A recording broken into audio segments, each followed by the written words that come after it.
Now, you're going to need to follow me close today to be able to understand what I'm trying to relate to you.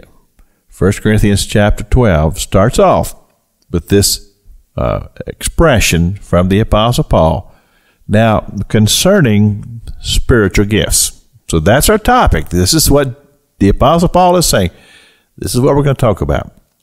We're going to talk about spiritual gifts.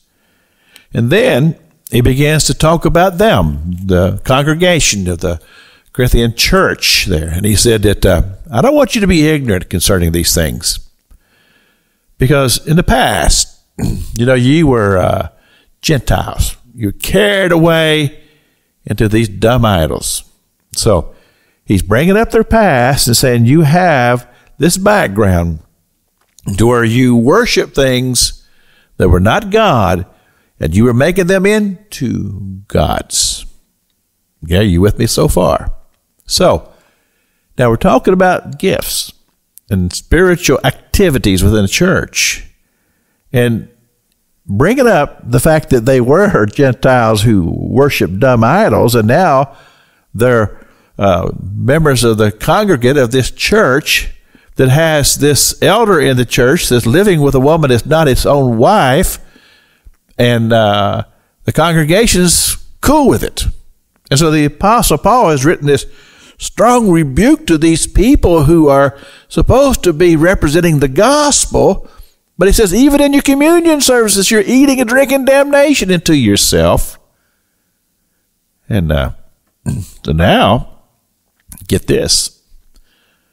Wherefore I give you to understand that no man speaking by the Spirit of God calleth Jesus accursed. Now, why would he bring this up if it was not relevant to something that was going on in that church? I mean, why would he even mention it? Well, so we have to draw some, and I know we not supposed to assume things, but this is a very strong conclusion. If he's talking about his topic now concerning spiritual gifts, I don't want you to be ignorant and uninformed. You were Gentiles who worship dumb idols, and now we got these things going on in the church, and he says, you shouldn't be calling Jesus accursed. Why would he say that? Well, I'm going to conclude that somebody in that church was uninformed about these things. And there were things that were going on that defiled these people who claimed to be servants of the Most High God, who were people who were leading a congregation. So this is why I talk about this so often, that we have to understand that, yes, the Apostle Paul did identify these giftings. And he said they're necessary in the church because the church, like the body, has to have every aspect of it functioning in order to function properly.